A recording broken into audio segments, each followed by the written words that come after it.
नमस्कार, day news में आप सभी तमाम दर्शकों का बहुत बहुत स्वागत है। मैं हूं आपके साथ अनामिका। चलिए आगे बढ़ने से पहले एक नजर डालते हैं उन खबरों पर जो बनी है आज की सुर्खियां।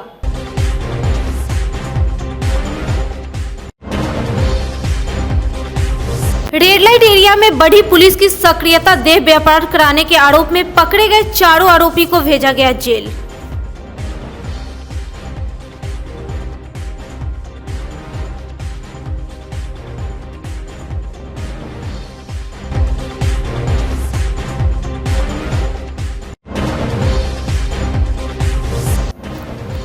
लगातार जारी है जिलाधिकारी का कार्यालयों का निरीक्षण। मुसहरी प्रखंड कार्यालय के क्रियाकलाप से हुए नाराज।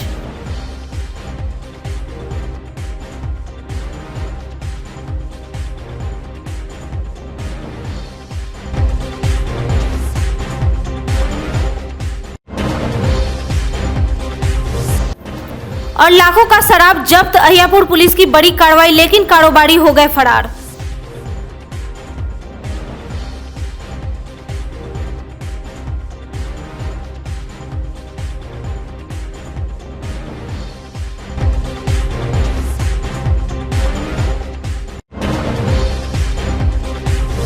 ये थी सुर्खियां और अब खबरें विस्तार से। लड़की खरीद फरोख्त करने के मामले में रेड लाइट एरिया से पकड़े गए चारों आरोपी को जेल भेज दिया गया। मामले के उजागर होने के बाद चतुर्भुज स्थान इलाके में पुलिस की सक्रियता बढ़ा दी गई है। पुलिस ने दावा किया कि आगे कोई और बेटी इस इलाके में नहीं बेची जा सके, इस पर कड़ी नजर रखी जाएगी। ये कोई पहली घटना नहीं है कि लड़की खरीद बिक्री के आरोप में चतुर्भुज स्थान इलाके में गिरफ्तारी हुई हो। इससे पहले भी रेड लाइट एरिया में कई लड़कियों को मुक्त कराया गया है और कईयों को जेल भेजा गया, लेकिन जेल से बाहर आने पर सभी अपने अपने धंधे में वापस लग जाते हैं। पूर्णिया की लड़की को खरीदने के आरोप में एक दिन पहले पकड़ी गई फरीदा खातून उर्फ नेहा के साथ ब्रोकर जूली और मोहम्मद डिल्लू को भी जेल भेज दिया गया। फेसबुक के माध्यम से लड़की को फंसाकर मुजफ्फरपुर में बेचने वाले रोशन भी पुलिस गिरफ्त में आ गए हैं। उसे भी इन तीनों के साथ जेल भेज दिया गया। सिटी एसपी राजेश कुमार ने कहा कि इस प्रकार की घटना आगे नहीं हो, इसे लेकर चतुर्भुज स्थान इलाके में पुलिस की सक्रियता बढ़ा दी गई है। सिटी एसपी ने एक बात कही। उन्होंने कहा कि सोशल मीडिया के जमाने में अभिभावकों को अपने बच्चों पर नजर रखने की जरूरत है। छोटे उम्र के बच्चे बच्चियों बहक कर गलत कदम उठा लेते हैं। कल एक एनजीओ के द्वारा सूचना दी गई कि एक पूर्णिया की लड़की को प्रेम प्रसंग के जाल में फंसा करके यहाँ पर ला करके उससे देह व्यापार का काम कराया जा रहा है। उनकी सूचना पे हमारे पुलिस उपाधीक्षक के नेतृत्व में एक टीम का गठन किया गया, जिसमें मिठनपुरा थाना, टाउन थाना तथा कुछ सशस्त्र बल के जवान ऑपरेशन में भेजे गए। ऑपरेशन के दौरान में विक्टिम की बरामदगी हुई। विक्टिम द्वारा बताया गया कि ये पूर्णिया की रहने वाली हैं तथा यहीं के एक रोशन नाम के व्यक्ति है जो इनको फेसबुक पे इनसे कनेक्ट हुए और धीरे धीरे प्रेम जाल में इन्हें फंसा करके और यहाँ ला करके चतुर्भुज स्थान में इन्हें बेच दिया गया। विक्टिम के बताए अनुसार इस कांड में फरीदा खातून उर्फ नेहा, जूली और मोहम्मद ढिल्लो जो कि ब्रोकर का काम करता है की गिरफ्तारी हुई। इन लोगों ने भी अपनी अपनी संलिप्तता स्वीकार की है। इन लोगों ने लड़की को खरीदने की बात स्वीकार की। तत्पश्चात कांड दर्ज करके इन लोगों को जेल भेजा गया है।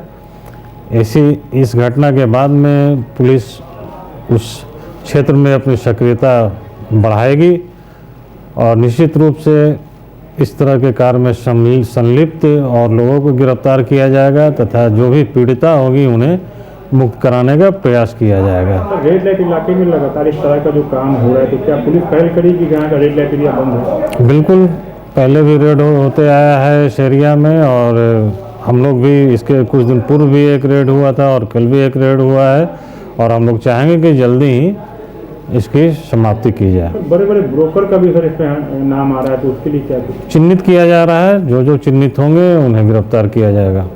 एक और चीज़ सामने आया सर कि जैसे सोशल मीडिया के थ्रू लड़कियों को बरगला करके इस क्षेत्र में लाया जाता है, बेच दिया जाता है, इस पर किस तरह से निगरानी की जाएगी? अब सोशल मीडिया का अभी ज़माना है, इस पे सभी लोग एक्टिव हैं और जो भोले वाले या बच्चियां हैं वो इसके जाल में फंस जा रही हैं। थोड़ा सा गार्जियन को इस पे नज़र रखना होगा, अपने बच्चों को थोड़ा सा सोशल मीडिया से दूर रखने की आवश्यकता है। समय समय पर रेड लाइट एरिया में पुलिस की दबिश होगी? बिल्कुल होगी, बराबर दबिश होगी, बराबर रेड होगा। आइए आज आपको रेड लाइट एरिया की कुछ हकीकत से रूबरू कराते हैं। कहने को तो ये इलाका कलाकारों का है, या कहिए तवाइफों की मंडी, जहाँ कद्दान तबले की थाप और घुंघरू की झनकार पर मुजरा सुनने आते हैं। कानून की नज़र में जायज़ है या नाजायज़ बताया नहीं गया, लेकिन इससे अलग भी इस इलाके में एक नई दुनिया है, वो है देह व्यापार की। पूर्णिया से लाकर जो लड़की यहाँ बेची गई कोई मुजरा करने के लिए नहीं, पहले भी इस तरह से यहाँ कई लड़की लाई गई। अब सुन सकते हैं उसकी ज़ुबानी। मेरे साथ बहुत गलत काम भी हुआ है, और मतलब कि वहाँ से भी हम भागे हैं बहुत बार, और ऑर्केस्ट्रा में मुझे 2-3 जगह बेचा गया था। क्या क्या हुआ मतलब हाथ में? मारा गया था मुझे, बहुत ये काटा गया था। उसके बाद सोनेगाछ में जब मुझे लिया गया था तो उसके बाद मुझे बहुत मारा जाता था गलत काम करने के लिए। हम नहीं करते थे, हम बोलते थे ठीक है हमको मार दो लेकिन हम नहीं करेंगे, लेकिन तब भी मुझे बहुत ज़ोर ज़बरदस्ती 3-4 जन मुझे मारता था, रोज़ मार खाते थे। फिर वहाँ से भी हम छुप के भागे, तो फिर बहुत वहाँ पे बहुत गलत काम होता था। मुझे सिर्फ इतना भनक लगा था कि गलत काम यहाँ पे होता है, तो वहाँ से हम भागे। तुम्हारे साथ सोनेगाछ में क्या होता था, मतलब क्या काम होता था, क्या करते थे उनको? सेक्स यही सब होता था, इसलिए वहाँ से भी भागा। बाहर से लाई गई लड़कियां जब घर लौट नहीं पाती और इस इलाके के काम में रम जाती है, वही आगे चलकर या कहिए उम्र ढलने पर मुजरे और कलाकारी की बात करने लगती है। इन महिलाओं के बच्चों के पिता कौन हैं इन्हें ये भी मालूम नहीं होता। माँ के बाद हम आए, कुछ ऐसा मजबूरी था। नाचने का शुरू से शौक था, तो 8 साल के ना उम्र से नाच प्रोग्राम कर रहे थे ऑर्केस्ट्रा, और लगभग हम 14-15 के बीच से हम इस माहौल में आए। आते हैं, पूछते हैं कि है कहाँ, बैठिए आइए, बैठाते हैं। वही ठंडा उंडा पहले चलता है, भाई मुजरा सुनना है तो सुनिए, तो वही उस्ताद लोग आते हैं और मुजरा उजरा होता है। जिनको दूगल में है, दोनों में जिसको पसंद करता है उसी का मुजरा सुनता है। अब मेकअप उकअप करके बैठे हुए हैं। अब तो ये रेड लाइट इलाका है, चतुर्भुज स्थान है, लोग तो जान ही रहा है इधर नाच गाना करने वाली तवाइफ लोग बैठी हुई हैं। तो अब लोग मेकअप जब ये जैसे ये मेकअप करके जो खुलेआम नहीं आ सकता है, जो बाप का नाम या दे नहीं सकता है, ठीक है ना। तो ऐसा नहीं है कि तवाइफ है तो खाली घुंघरू का कमाएगा, पर्सनल एक आदमी है किसी का न किसी का।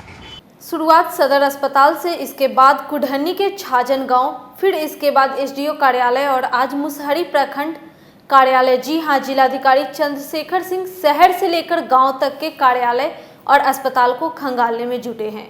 शनिवार को मुसहरी प्रखंड और अंचल कार्यालय पहुंचते कर्मियों में हड़कंप मच गया। निरीक्षण के बाद उन्होंने बताया कि अभिलेखों और कार्यालय का प्रबंधन सही नहीं है। दाखिल खारिज के 7000 मामले लंबित है, 1 महीने का समय दिया गया है। सब दुरुस्त नहीं हुआ तो सख्त कार्रवाई की जाएगी। प्रखंड और अंचल कार्यालय मुसहरी का नियमित निरीक्षण था आज, शेड्यूल्ड इंस्पेक्शन जिसको बोलते हैं। इसमें मुख्य रूप से हम लोग देखते हैं कि अभिलेखों का रखरखाव और कार्यालय का प्रबंधन सरकार के नियमानुसार चल रहा है कि नहीं चल रहा है। दोनों कार्यालयों का निरीक्षण किया गया। प्रखंड कार्यालय की स्थिति सामान्यतः संतोषजनक पाई गई, लेकिन अंचल कार्यालय में अभिलेखों का रखरखाव ठीक नहीं है। एक तो आगत निर्गत पंजी जो होती है, जो पत्र प्राप्त होते हैं, उसकी भी स्थिति ठीक नहीं है। और अग्रिम के रूप में लगभग 2.5 करोड़ रुपए दिया गया है, जिसका समायोजन अभी तक नहीं कराया गया है। तो वो भी बहुत आपत्तिजनक है और 1 महीने का समय दिया गया है जिसमें ये लोग समायोजन करेंगे और सभी अभिलेखों का रखरखाव ठीक ढंग से करेंगे। म्यूटेशन के मामले भी लगभग 7000 लंबित हैं और इसको भी 1 माह के अंदर निष्पादित करने का निर्देश दिया गया है। इसमें बहुत सारे मामले हैं जो समय सीमा समाप्त हो चुकी है। तो इसका कारण ये लोग बता रहे हैं कि बाढ़ के समय और लॉकडाउन के समय निष्पादन नहीं हो पाया, तो उसके कारण ये लंबित है। कुल जो आवेदन प्राप्त हुए थे उसमें से 71% ये लोग निष्पादित किया है। शेष आवेदन जो समय सीमा के बाहर के हैं उनको 1 माह के अंदर हर हालत में निष्पादित करने का निर्देश दिया गया है ताकि दाखिल खारिज और एलपीसी के मामले में लोगों को सहूलियत मिल सके। और बाकी कर्मियों की सेवा पुस्त वगैरह का भी संधारण ठीक नहीं है, अद्यतन सत्यापन नहीं है। बहुत सेवा पुस्त 2017-2018 तक ही सत्यापित है। सर्विस बुक जो होती है उसको निर्देशित किया गया है कि ये लोग अद्यतन कर लें और अद्यतन करके अनुपालन प्रतिवेदन उपलब्ध कराएंगे। इसमें कोई दंडित वगैरह भी किया गया है कुछ? ये कर्मी है जो निर्गत पंजी रखी जाती है उसको ठीक ढंग से नहीं रखे हैं तो उनका अभी वेतन बंद किया गया है और 15 दिन का समय दिया गया है। 15 दिन में अद्यतन कर देंगे तो ठीक है, नहीं तो उनके विरुद्ध फिर अनुशासनिक कार्रवाई प्रारंभ की जाएगी। अहियापुर पुलिस ने भारी मात्रा में शराब से लदे एक ट्रक, 2 पिकअप और 1 स्कूटी को जब्त किया है। इन सब की कीमत करीब 30 लाख रुपए आंकी गई है। शनिवार की अहले सुबह अहियापुर थाना अध्यक्ष सुनील कुमार रजक को सूचना मिली कि बैरिया के मोहेना में शराब की खेप उतारी जा रही है। पुलिस ने तुरंत छापेमारी करके गाड़ी समेत करीब 375 कार्टून विदेशी शराब जब्त कर लिया। विदेशी शराब की कीमत करीब 30 लाख रुपए बताई गई है। वहीं पुलिस की गाड़ी देखते ही शराब कारोबारी मौके से फरार हो गए। आज प्रातः सुबह 3 बजे अहियापुर थाने को सूचना मिली कि बैरिया मोहनापुर में शराब, ट्रक से शराब मंगाकर उसको पिकअप के द्वारा दूसरे जगह पे भेजने की कार्रवाई हो रही है। इस सूचना के आधार पर थानाध्यक्ष सुनील रजक एवं मद्य निषेध के पदाधिकारीगण तथा थाना के अन्य सशस्त्र बल वहाँ पे जा कर के छापामारी किया। छापामारी के दौरान वहाँ से 1 ट्रक, 2 पिकअप वैन जब्त किया गया। उस समय तक ट्रक से माल को उतार करके, शराब के कार्टून को उतार करके पिकअप पे लादने की कार्रवाई की जा रही थी, परंतु पुलिस को देखते ही वहाँ पे जितने भी लोग थे वो अंधेरा का लाभ उठा करके वहाँ से भाग गए। घटनास्थल से ट्रक, 2 पिकअप और 1 स्कूटी को बरामद करके लाया गया है। पिकअप के मालिक का हम लोगों ने पता लगा लिया है, स्कूटी के मालिक का भी पता लग गया है। विधिवत इस पे प्राथमिकी दर्ज कर दी गई है और इसमें सम्मिलित अन्य लोगों को भी गिरफ्तार करने के लिए छापेमारी प्रारंभ कर दी गई है। जो टोटल शराब की बरामदगी हुई है उसमें 375 कार्टून शराब था जो कि तकरीबन 3386 लीटर के आसपास होता है। तो 9 वर्ष के लोग जश्न मनाने के लिए तैयारी थी क्या?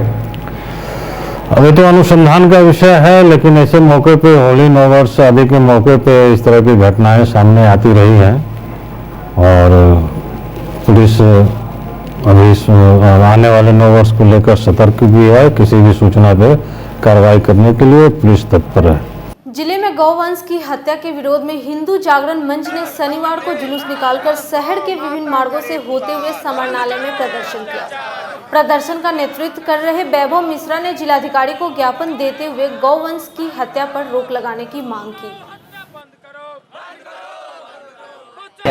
गौवंश की लगातार हत्याएं हो रही है मुजफ्फरपुर जिले में, जिसकी वजह से ये आज हम लोग विश्व हिंदू परिषद, हिंदू जागरण मंच, हिंदू पुत्र एवं तमाम हिंदूवादी संगठनों के तत्वावधान में आज ये कार्यक्रम रखा गया है, जिसमें हमारी प्रशासन से मांग है, जिलाधिकारी महोदय से ये मांग है कि गौवंश की हत्याओं पर तुरंत रोक लगाया जाए। मुजफ्फरपुर जिले में कई दशकों से गौमांस का बड़े स्तर पर व्यापार चल रहा है। यहाँ कसाई खाने चल रहे हैं। आज भी केवल मुजफ्फरपुर शहर के अंदर 100 से ज़्यादा कसाई खाने चल रहे हैं और इसकी शिकायत हम लोग करते हैं। और जिला अधिकारी की अध्यक्षता में एक कमेटी है पशु अत्याचार निवारण सोसाइटी, जिसका मैं पदेन मेंबर भी हूं, और इसके पदेन सचिव होते हैं जो जिला के पशुपालन पदाधिकारी हैं, और इसके पदेन उपाध्यक्ष होते हैं वरीय आरक्षी अधीक्षक। हम लोग की 3 महीने में मीटिंग होती है, उसमें हम लोग इन समस्याओं को रखते हैं प्रमाण के साथ, फोटो के साथ, वीडियोज के साथ, मगर इसके बावजूद कोई संज्ञान नहीं लिया जाता है। इससे पता चलता है कि जिला प्रशासन और कसाईयों में, बुचरखाने चलाने वालों में एक बहुत बड़ा तालमेल है। ये चोर मौसेरे भाई हैं। हम सभी जानते हैं कि आज से केवल 4 साल पहले बेला में एक ऐसे फूड प्रोसेसिंग उद्योग का उद्भेदन हम लोगों ने करवाया, जिसमें एक दिन में 500 टन गौमांस वहां से सीज हुआ, और इस प्रकार के छोटे बड़े उद्योग अभी भी चल रहे हैं। हम आज जिला प्रशासन के सामने, जितने भी हिंदू संगठन हैं, हम इस भावना को कहने आए हैं कि इस देश में गौ हत्या प्रतिबंधित है कानून में भी, और प्राचीन काल से, वैदिक काल में कभी गौ हत्या नहीं हुई, मध्य काल में नहीं हुई। मुगलों का शासन हुआ तो पहला जो आक्रांता था बाबर, उसने बाबरनामा में लिखा कि हिंदू की भावनाओं को कदर करते हुए मुसलमानों को गौ हत्या नहीं करनी चाहिए। ये अंग्रेजों ने शुरू किया, और अंग्रेजों का बनाया हुआ ये जो गौ हत्या के लिए कानून है, लाइसेंस देने का, ये सरकार भी देती है। हम आज संकल्प के साथ संदेश देने आए हैं यहाँ के युवा हिंदू पुत्रों को कि जो साहस का पेड़ उगा सकता है, मर मिटने की आस जगा सकता है, सच्चे अर्थों में गौ भक्त वही होता है जो पानी में भी आग लगा सकता है। मैं इसके कानूनी पहलू पर ध्यान दे रहा हूँ। यह जो गौ हत्या का काम चल रहा है, यह विधि के विरुद्ध है एवं भारत सरकार तथा बिहार सरकार के निम्न कानूनों का सरेआम उल्लंघन है। पहला, the prevention of cruelty of animal slaughter house rules 2001 के सेक्शन 2C, सेक्शन 3(1), सेक्शन 3(2) और अन्य धाराओं का ये उल्लंघन है। बिहार नगर पालिका अधिनियम 2007 की धारा 245, 246, 247, 248, 249, 250, 251 और 272 का यह उल्लंघन है। Prevention of cow slaughter act की धाराओं का यह उल्लंघन है। इंडियन पेनल कोड सेक्शन 428, 429 का यह उल्लंघन है। The Bihar prevention and improvement of animal act 1955 का यह उल्लंघन है। Food safety and standard act 2006 का यह उल्लंघन है। Solid waste and management handling rules का यह उल्लंघन है। इन्वायरमेंट प्रोटेक्शन एक्ट का यह उल्लंघन है। इन सारे इतने कानून है भारत सरकार और बिहार सरकार के, इतने सारे कानूनों का उल्लंघन गौ हत्या के द्वारा किया जा रहा है। एनजीटी कहाँ देख रही है, पर्यावरण संरक्षण कहाँ देख रहा है, जिला प्रशासन क्या कर रहा है, ये हम लोग सारी बात करने आए हैं। हम लोग इसके लिए आंदोलन करने के पहले भी हम लोगों ने दिया है जिला प्रशासन को चिट्ठी, 21/9/2020 को दिया था हमने, और उसके बाद आज हम लोग सबको यहाँ एकत्रित होकर आए हैं। और इस पर अगर रोक नहीं लगी, बिहार के स्तर पर, मुजफ्फरपुर के स्तर पर सीधी कार्रवाई हम लोग करेंगे और इस पर रोक लगवाएंगे। स्वतंत्रता संग्राम के अमर सेनानी काकोरी कांड के महानायक अमर शहीद ठाकुर रोशन सिंह, अशफाक उल्लाह खान और पंडित राम प्रसाद बिस्मिल के 93वें बलिदान दिवस पर शनिवार को पूरे जिले वासियों ने भावभीनी श्रद्धांजलि अर्पित की। नागरिक मोर्चा की ओर से खुदीराम बोस स्मारक स्थल पर आयोजित समारोह में इन वीर शहीदों को नमन करते हुए उनकी जीवनी पर प्रकाश डाला गया। महान क्रांतिवीर काकोरी कांड के बलिदानी महानायक अमर शहीद ठाकुर रोशन सिंह, शहीद पंडित राम प्रसाद बिस्मिल, शहीद अशफाक उल्लाह खां, आज तीनों महान देशभक्तों का बलिदान दिवस है।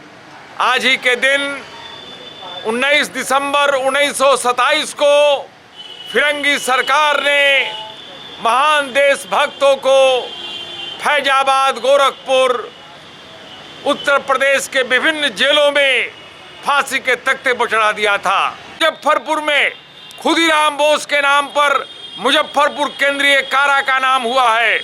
उसी प्रकार उत्तर प्रदेश के विभिन्न जेलों में जहां ठाकुर रोशन सिंह, शहीद राम प्रसाद बिस्मिल और शहीद अशफाक उल्लाह खां को फांसी दी गई थी, उन सभी जेलों का नाम इन क्रांतिकारियों के नाम पर की जाए और इनकी जीवनी पाठ पुस्तकों में शामिल की जाए।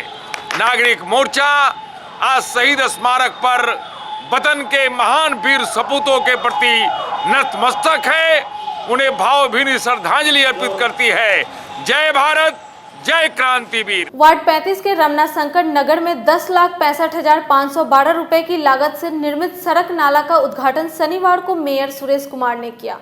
मौके पर नगर विधायक विजेंद्र चौधरी सहित गुरुद्वारा प्रबंधक एवं मोहल्ले वासी मौजूद रहे।